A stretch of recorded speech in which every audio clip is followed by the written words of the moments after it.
O espelho da alma. Quando o outro reflete quem somos. Você já parou para pensar que o jeito como você vê o outro é, na verdade, uma janela para dentro de você mesmo? A escritora Anaïs Nin capturou essa ideia com maestria. Nós não vemos as pessoas como elas são. Nós as vemos como nós somos. Pode parecer simples, mas essa frase é como uma porta secreta para o autoconhecimento. Quando percebemos alguém como arrogante, distante ou encantador, aquilo que está diante dos nossos olhos não é simplesmente o outro, é o reflexo da nossa própria alma. Entender essa dinâmica pode transformar nossas relações, aliviar nossos sofrimentos e abrir caminho para uma vida mais consciente e empática. 1. A realidade subjetiva. O mundo pela lente da experiência. Imagine que sua mente é uma lente através da qual você vê o mundo. Mas essa lente não é neutra, ela é colorida por suas memórias, emoções, traumas e esperanças. Não é surpresa que duas pessoas possam testemunhar o mesmo evento e contar histórias totalmente diferentes. Pense num evento esportivo qualquer. A narrativa de um torcedor de um time será radicalmente diferente da de um torcedor do time rival, mesmo para o mesmo lance. O filósofo Immanuel Kant já dizia que nunca acessamos a coisa em si, o noúmeno, apenas o fenômeno, ou seja, a realidade filtrada pelo nosso entendimento. Isso significa que nossa percepção é um ato criativo, não passivo. Cada olhar é uma reinterpretação, uma construção da realidade. Se o seu passado está marcado por rejeição, por exemplo, o silêncio do outro pode ser interpretado como desprezo. Mas será que o outro realmente quis isso? Ou essa é a história que sua mente conta para se proteger? É a sua lente subjetiva colorindo a realidade. 2. Projeção, o espelho das sombras.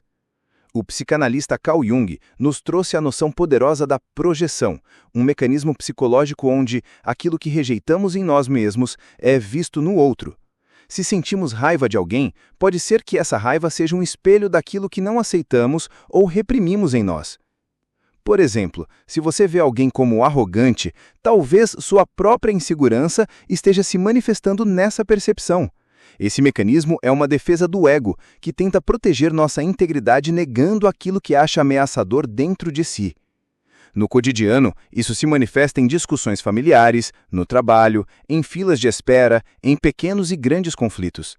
E só quando começamos a enxergar essas projeções, conseguimos quebrar o ciclo e lidar com os nossos próprios fantasmas, em vez de culpados no exterior. 3. O encontro com a sombra, a jornada do autoconhecimento. O filósofo Michel de Montaigne afirmou que cada homem carrega a forma inteira da condição humana. Isso quer dizer que dentro de nós coexistem luz e sombra, virtudes e defeitos. O que vemos no outro pode ser um convite para aceitarmos essas partes em nós mesmos. A sombra é aquilo que reprimimos, escondemos até de nós mesmos. E o que reprimimos se torna uma prisão invisível. A dor causada pela rejeição do outro muitas vezes é o reflexo da rejeição que sentimos por partes nossas.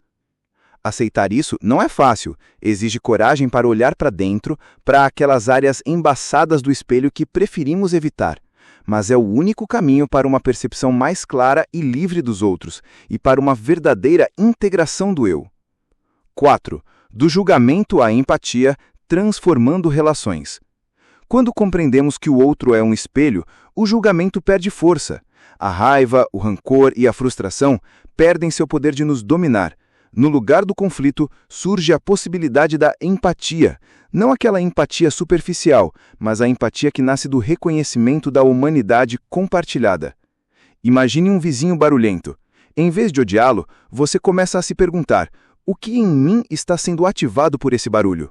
Talvez seja o seu próprio desejo reprimido por tranquilidade, ou a ansiedade que mora na sua mente. Esse deslocamento de foco, do externo para o interno, é um passo decisivo para a liberdade emocional. Não podemos controlar o outro, mas podemos controlar nossa reação, nossa percepção. Essa é a essência do domínio sobre si, que os estoicos tanto pregavam.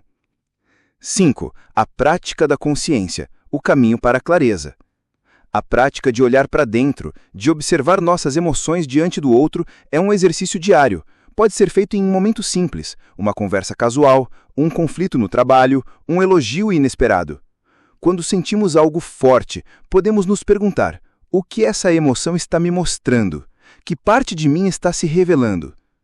Essa pergunta é um convite para sair do piloto automático do julgamento e entrar na clareza da consciência. É o despertar para o fato de que a vida é um espelho contínuo, onde cada pessoa é um professor e cada encontro uma oportunidade para crescer e se aprofundar em si mesmo. 6. Conectando a filosofia à vida. Sabedoria antiga, aplicação cotidiana. O pensador Jiddu Krishnamurti disse que relacionar-se é o espelho no qual nos vemos como somos. Essa frase sintetiza uma verdade profunda. Nossas relações não são obstáculos ou problemas, são o terreno fértil para a transformação e o autoconhecimento. A filosofia estoica, por sua vez, nos ensina que a serenidade ou ataraxia nasce da compreensão daquilo que depende de nós e daquilo que não depende. Não podemos controlar o comportamento do outro, mas podemos cultivar a tranquilidade da alma, dominando nossa mente e nossas reações. Paramahansa Yogananda lembra que você atrai aquilo que é, não aquilo que quer. O que vibramos no íntimo ecoa nas nossas relações e na forma como percebemos o mundo, configurando um ciclo de causa e efeito que se manifesta em nossa própria experiência. 7. O julgamento nas redes sociais, um espelho digital. Hoje, em tempos de redes sociais, julgamos e somos julgados a todo instante. Um comentário, uma foto, uma opinião que diverge da nossa visão, e muitas vezes a reação imediata é a crítica ou o ataque impiedoso. Mas o que está por trás desse impulso? Muitas vezes a raiva ou o desprezo virtual nascem da insegurança pessoal, do medo da exclusão ou da frustração com nossos próprios limites e idealizações. Quando alguém posta algo que não gostamos, será que estamos simplesmente discordando de forma construtiva ou é uma forma de projetar algo que não aceitamos dentro de nós mesmos? Entender isso pode nos ajudar a navegar o mundo digital com mais empatia e menos conflito, lembrando que do outro lado da tela há alguém tão complexo e imperfeito quanto nós. 8. O espelho no trabalho, competição e colaboração. No ambiente profissional, a percepção do outro muitas vezes é contaminada por inseguranças e medos.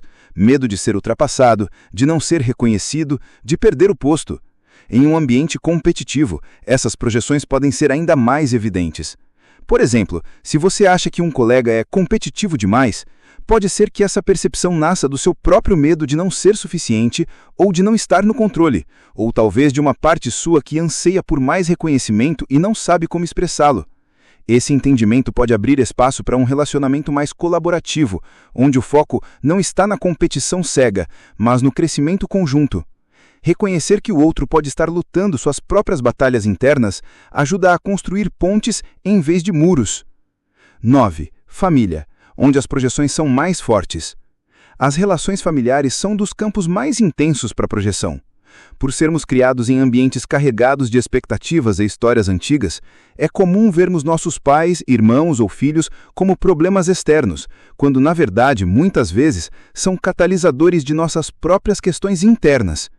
Quando um filho age de forma desafiadora, muitas vezes os pais enxergam só dificuldade, sem perceber que aquela atitude pode ser um espelho da própria ansiedade, frustração ou necessidade não atendida dos pais. É um convite para um olhar mais compassivo, para uma escuta mais profunda, que reconheça as próprias limitações e feridas. A família, então, se torna um laboratório poderoso para o autoconhecimento e a transformação, onde a cura das projeções pode gerar laços mais autênticos. 10. Amor e relacionamentos. O desafio do espelho. Em relações amorosas, o poder do espelho se manifesta com ainda mais intensidade. Muitas brigas e desentendimentos vêm da projeção das expectativas, medos e desejos não reconhecidos. Quando sentimos ciúmes, por exemplo, não é apenas o medo da perda do outro, mas o medo de perder uma parte nossa, a sensação de não sermos suficientes ou merecedores de amor. Portanto, amar alguém é também um convite para amar e aceitar a nós mesmos, com todas as imperfeições. É na vulnerabilidade compartilhada que se dissolve o poder das projeções, abrindo espaço para uma conexão genuína e profunda, baseada na aceitação mútua e no amor incondicional. 11. O espelho e a transformação social. Se nossas percepções do outro refletem nosso estado interno, imagine o que isso significa para grandes grupos sociais e para a convivência entre diferentes culturas, classes e ideologias. Muitas vezes, o preconceito e a intolerância nascem da ignorância sobre partes nossas que rejeitamos.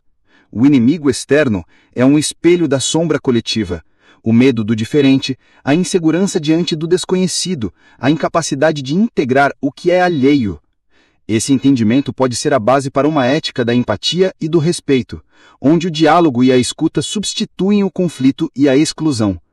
Cada ato de compreensão que fazemos em nosso interior reverbera em atitudes mais humanas e justas na sociedade, pavimentando o caminho para um mundo mais pacífico. Portanto, da próxima vez que algo ou alguém despertar uma emoção forte em você, seja irritação, admiração ou tristeza, pare, respire, olhe para dentro. Perceba que o outro é um espelho, que sua percepção é uma construção, uma oportunidade, que em cada crítica, em cada elogio, há um pedaço de você pedindo para ser conhecido, acolhido e transformado. Quando paramos de projetar nossas sombras, começamos a ver o outro em sua verdade e a nós mesmos em nossa essência. Essa é a verdadeira liberdade: ver claramente, amar profundamente, viver plenamente.